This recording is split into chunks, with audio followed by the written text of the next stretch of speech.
yeah, it's been a year. It's like setting in, and it's like the realization of everything we've done. It's like, when you play Uno, and it's like, no, seriously. Like that Uno thing where it like shoots the card out at you? That's how I feel like this is. It's like, okay, we're dealt a hand of cards, and then all of a sudden it's like, and it's like, figure it out. Yeah. It really is like, figure it out.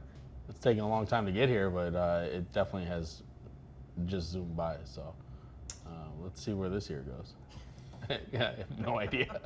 We have some plans, we have some ideas, we have some hopes and some dreams, but if it's anything like last year, like, holy crap, man, you're gonna have to be flexible, duck and move the whole way, but we'll figure it out. Well, that's how last year started too, just with some hopes and some dreams and playing the hand that we were dealt, that we continued to be dealt, that we're still being dealt, and here we are. But why don't we rewind for a second and take it back to last year around this time? How did the Migrant Kitchen start, Dan? And how did all of that change on March 13th? I think the Migrant Kitchen was definitely an idea that I don't know where it started, but I think that at some point it was obviously, like many small businesses start, an opportunity, a chance to start a business in New York around values and goals that we really cherished. You know what I mean? Nasser and myself decided we wanted to start a little catering company and see where we could take it. Nasser is the ultimate salesman, as we all know, the best pitchman in the world. And we started catering. I think this was 2019, last quarter of 2019, and we just started lunch catering wherever we could. And little by little that progressed to working with Brad, working with Ryan, and then come March, New York shut down. I mean, it wasn't even on my radar that it was going to shut down. I mean, I was busy working. Noah was born February 28th. I wanted her to be born on the 29th, so she would be a leap year baby. But awesome. Sarah refused to let that happen. She's like, no, we're not going to schedule it for that day. I'm like, come on, and we ended up with New York on pause. And we were just so focused on the business that we weren't paying attention to what was going on around us, I think, and then when it went on pause, we were just like, oh shit, what are we going to do? So we went from there, and we had some food left in the fridges, and we started feeding some frontline workers and donating food that otherwise would have gone to waste. How many meals did you guys have in reserve? I think we had about 1,000 meals. They weren't put together by any means, but we had enough product to make about 1,000 meals. And that was all just for the WeWork gigs that you had lined up? WeWork, Fuda, other corporate places that we were working with at the time, but it was just corporate lunch catering that we were doing. It was fun, it was easy, we were expanding little by little. And then all of a sudden, New York goes on pause, and we had nothing else to do with it. And Nasser had a lot of contacts in hospitals, and it was just the right thing to do, right? At the end of the day, it was the right thing to make sure that we were feeding as many people as we could and get the food so it wouldn't go to waste. First thing that we wanted to make sure was not going to happen, and do a little good with it. So at some point, that just continued to grow and to grow and to grow. And I don't know, it's hard to think back to what New York was like on March 16th. I think we went on pause on the 15th. Yeah, it's a whole different world. Yeah, it was definitely scary. It was definitely eerie to be in New York on the streets at that time, but little by little. You guys were some of the only people that were on the streets. I mean, I was just in my apartment for weeks on end at that time, just binging the news, seeing what was going on, but you guys were on the ground in the streets, specifically at Bellevue, at Elmhurst, all these things that were really international news stories. And I'm curious if you could just what was the ambiance like there on the front lines, not fighting against the virus per se, but feeding the people that were? What was that like for you guys? Because we still didn't even understand the virus at the time. I mean, it was, we don't fully understand it now, but back then it was just a dark cloud. What was that like for you guys? I think it was definitely surreal. It was definitely eerie to be on the streets of New York.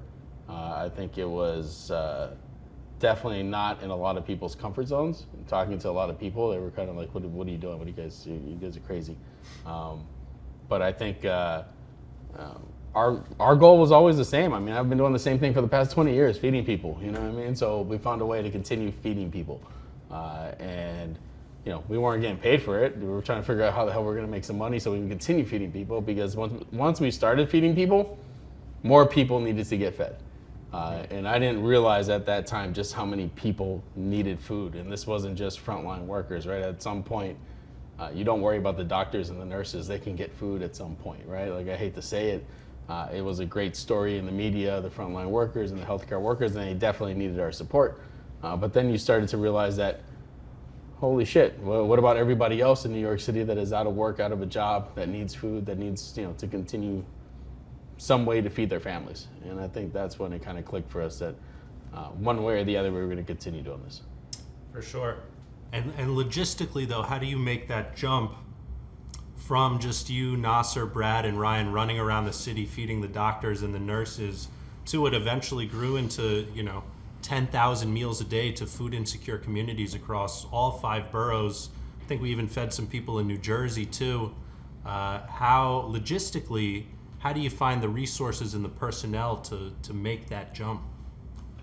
It's interesting because I think that at some point people started coming out of the woodwork that wanted to help, that wanted to do their part. I think that if we were to take our eyes off the prize and look around and see what was going on, it would have been amazing to see everybody that had mobilized to help. You know what I mean? Like, we were connected with Chef Lee through Nasser. She just, without question, just jumped on board. People that wanted to help, helped. That's it. But you didn't come on board just like, hey, we need an executive chef. That's not how this began, right? Like, what? My God, no. What was the story, Chef? Come hang out. Help us. How in the world Cook some food. How did you get roped into all this madness? And hearing Dan say that, so my business was actually based out of New Rochelle, which was the epicenter at one point where it all started. Right. Yeah. So I was immediately impacted. Well, the business was immediately impacted by this because the shutdown started in Westchester. So, it was the same scenario. We had a bunch of food in the walk-in for a bunch of events. What do we do with this? And I have a couple of friends who are nurses and all that stuff, and it literally became, hey, are you able to accept this food? And even to the employees that we had, take this home. It was literally, you guys have keys. If you need food, come in and get it. Like, that was the extent that we were at, because it wasn't about liabilities or anything like that. It was just about helping each other and helping, it was being human, essentially. So at that point, like, me contacting Nas was literally cabin fever, because I just couldn't take being home and knowing everything that was going on. And it's like, well, I'm not sick. And that was just my mentality. But it was like, okay, I'm okay. I feel okay. I have the capability to do something. Let me do it to the best of my ability. And that's when I contacted Nas. And I said, hey, like, let me know if you need hands. And he was like, yeah, can you come tomorrow? And I was like, yeah, sure. I definitely want to be clear on one thing. Like, we were not frontline workers, right? At least in my mind. I know people talk about frontline workers and whatnot.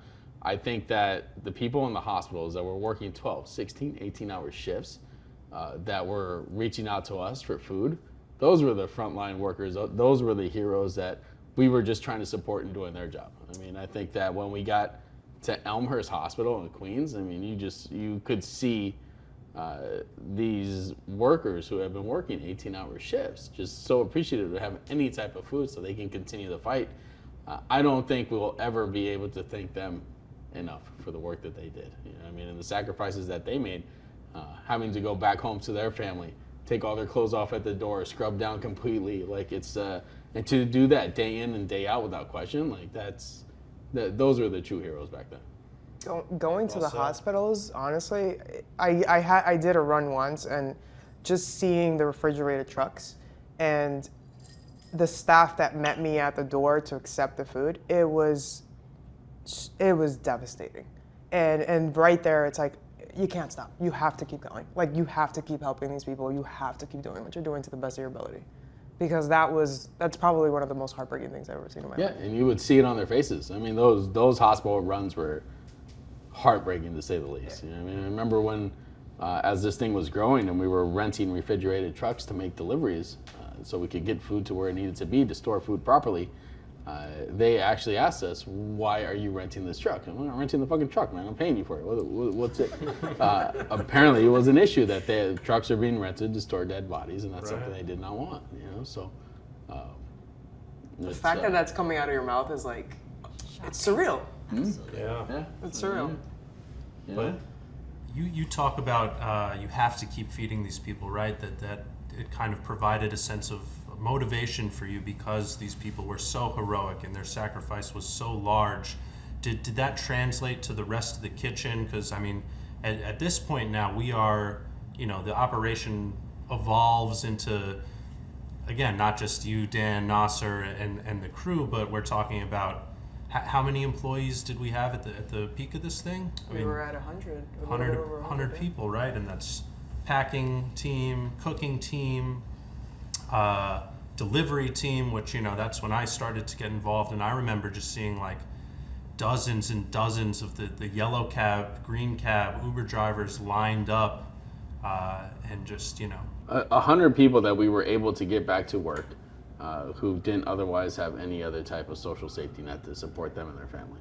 Right. While 100 people is not much at all in a city of 8 million, it was a drop in the bucket, but I think we were all proud to do our drop in the bucket, right? Like it was people that were calling us saying, "Hey man, my restaurant closed, I got no work, what do you have?"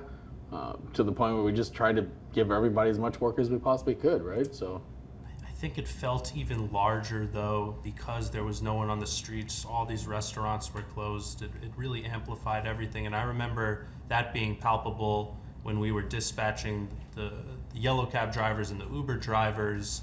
And Lee, I was on the periphery of this, the kitchen life and the atmosphere there. But I'm curious, what was that like? Just like, I remember, the purveyors would come and drop off just like boatloads of chicken and beef, and like what was that your world like in April, May, June, July in the kitchen? It was, in the best way possible, controlled chaos. That's the best way I can explain it. Day in and day out, we were going through 1,200 pounds of ground beef every 3 days. We were going through 100 cases of 40 pounds of chicken every 3 days. I don't ever want to see chicken or beef or any of this in my entire life, but this was the norm for a good portion of the year. And, it became a challenge at certain points to even be able to source these products because it was in demand. Everyone was to some capacity trying to do something, and just even the companies that shut down, there were purveyors that couldn't provide or could provide at half capacity was an issue. In terms of the team, I think, and I thank God, like we were lucky. Like everyone who was there gave 100% of everything that they could, knowing that there was nothing. A lot of these guys came in volunteering on their own free will, helping to feed New Yorkers. And what more could you ask for? Like that's what New York is, we're a bunch of assholes. Hands down, New Yorkers are assholes. But when it comes down to it, like something like this, we're at the top of the line. We'll help whoever needs help. So we are altruistic assholes, sure. I would say. But yeah, I feel you. Like that whole moment, it did feel very New York, right? You had these yellow cab and green cab Uber drivers that were speaking Bengali, they were Latinx, they were South Asian.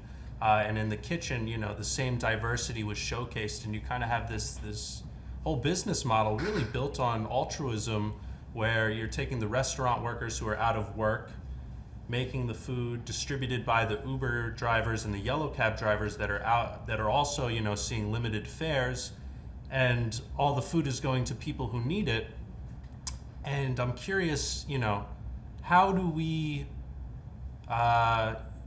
how can we recreate that in a post-COVID world? And Jaclinn, maybe you have some thoughts on this because you've come from a nonprofit background, and we, I think, realize that, hey, this is something that we need to make sustainable even post-COVID once we figure this out with the vaccine now, hitting the streets. So how can we continue this? It's a shift in mentality. So initially, when there was a need, a social good that was unmet, the government had stepped in, and they felt that they could pick up the pieces for society and for those that were hungry, for those that were out of work. And that's where the government started funding programs, and the need just kept growing. And so the nonprofit industry was born as a result of that, to fill the gaps that the government could not provide for.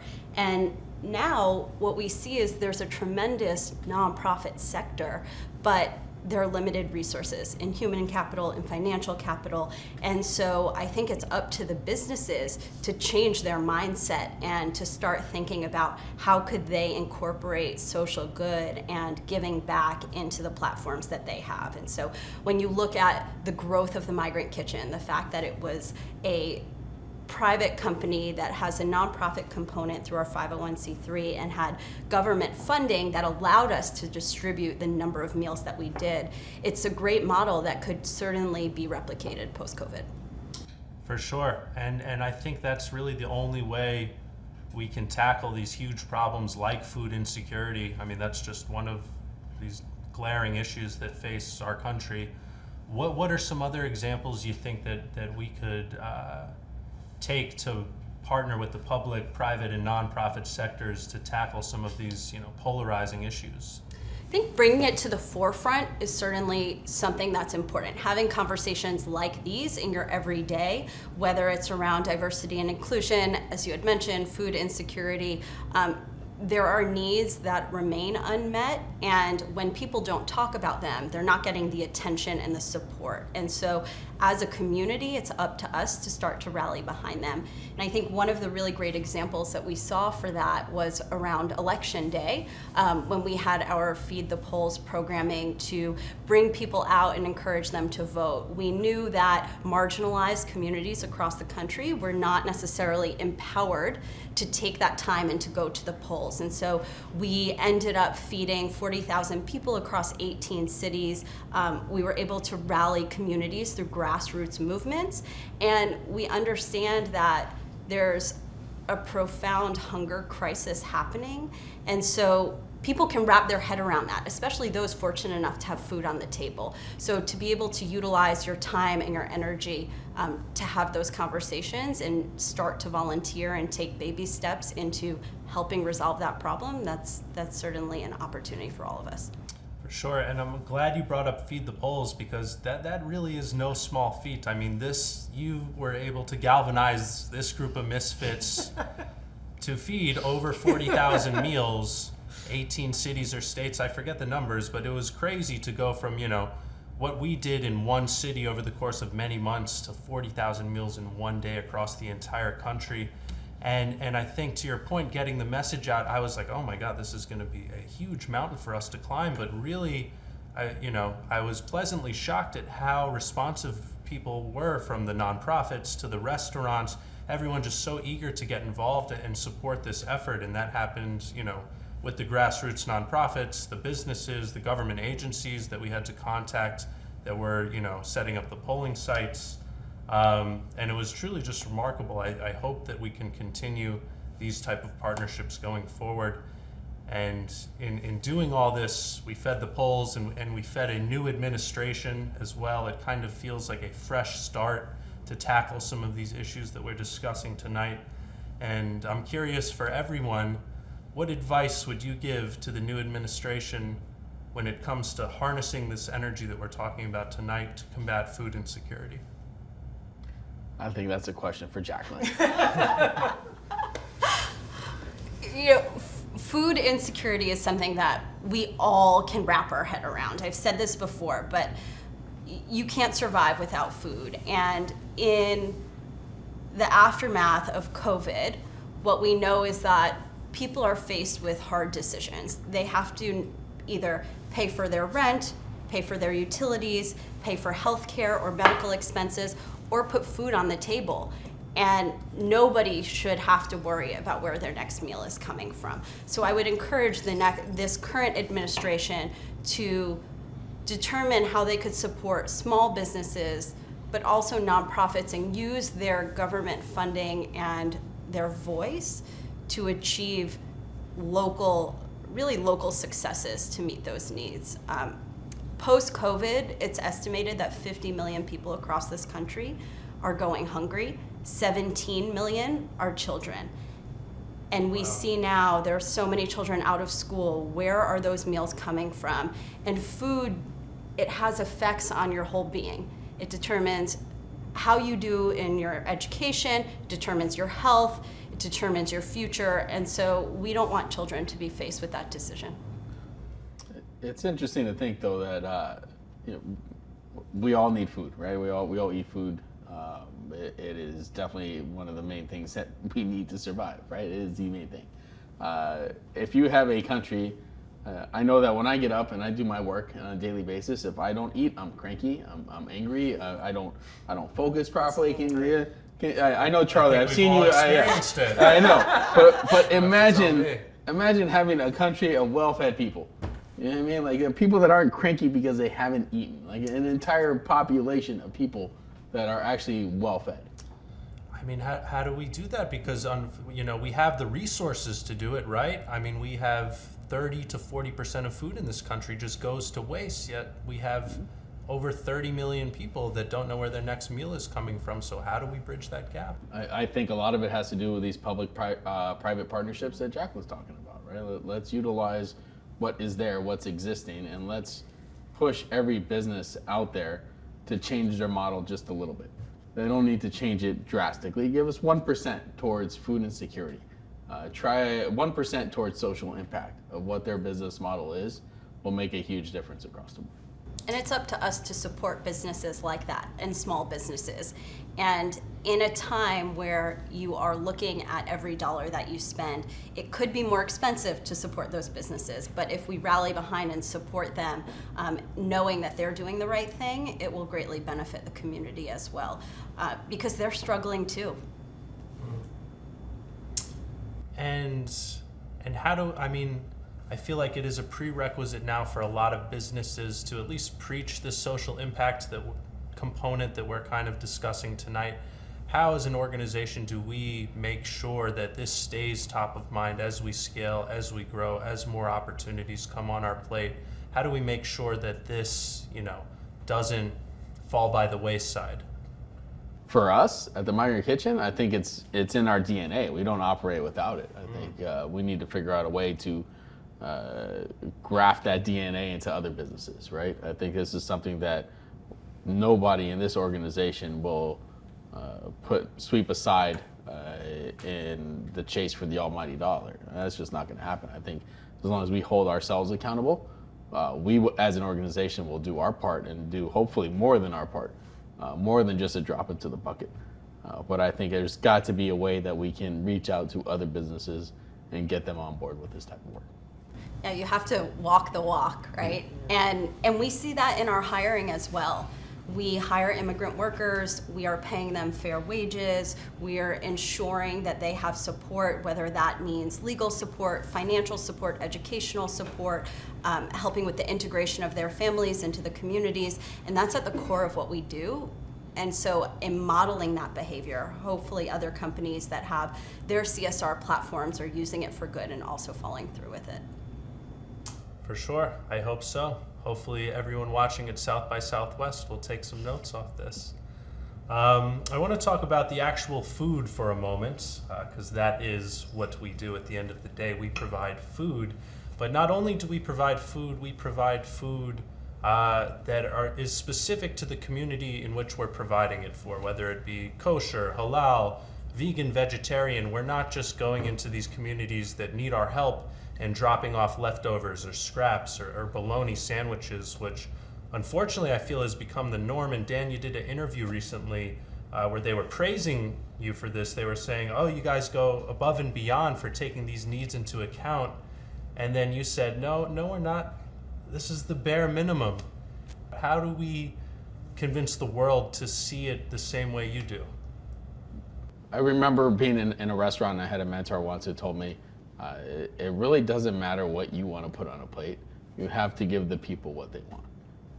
And I think that can translate for a for-profit restaurant business in New York City, and it can translate into feeding as many people as you can in New York City. I remember talking to Chef, where are we going to get halal chicken from this week? You know what I mean? We're trying to figure out how we're going to be able to source the proper ingredients to be culturally appropriate and respectful of the needs of the community that we were serving, right? So just because these people aren't coming into a restaurant and you're not looking at their check average to determine what value they are to you. Everybody we served throughout the pandemic has immense value, and we wanted to make sure that we were representing that in every single way that we could. So Chef Lee and her team developed menus that were culturally appropriate, food that these people would want to eat and that would love to eat and that would rave about eating, just as much as if they went to a 3-star Michelin restaurant. What's so interesting about that is that, in a typical business, you might have a daily huddle, or you might gather together in the morning and determine what your tasks are. In the hospitality industry, everyone was coming together for a pre-shift meeting. And there was one meeting where the manager on shift had said to the workers, he had said, listen, cook as if your grandma is eating it. And that was so important for everyone to hear as a reminder, because at the end of the day, it was the grandmas who were eating it. And so you want to put love into that meal, and you want to have something that's culturally relevant. And I think that people could really relate to that. Yeah, that's a great anecdote, and that's actually what happened. That was our world in the summer and the spring. I mean, I had instances where I would have drivers come up to me and say, "Oh my God, I have, my cousin or my uncle or my grandmother on the list," and it was the community feeding the community, and it really created that full circle feel. And to do that through food, I mean, what is more of a human communal vessel than food? And for you to speak about how the bottom line and how that translates beyond just business, I hope we can convince the world to see it that way as well. It was definitely interesting to see all these grassroots community organizations that we started working with and how in tune they were with the people in their community. It was amazing to be able to work side by side with them, and I think it was rewarding for everybody, right? We had these people coming to us for work because they had no unemployment. They didn't get the extra $600 a week everybody else was getting. We were able to re-employ them. They were able to take care of their own community, and I mean, it's New York City, man. Like, at the end of the day, New York City's gonna take care of New York City, and they did a heck of a job, I think we didn't take the time while we were in it to sit back and think about it, but god damn, it was amazing, holy crap. That's what this is for. Yeah, it's just, if you take all those little interactions, at the end of the day, every asshole in the food business is an asshole in the food business. You know what I mean? So Chef was an asshole in the kitchen.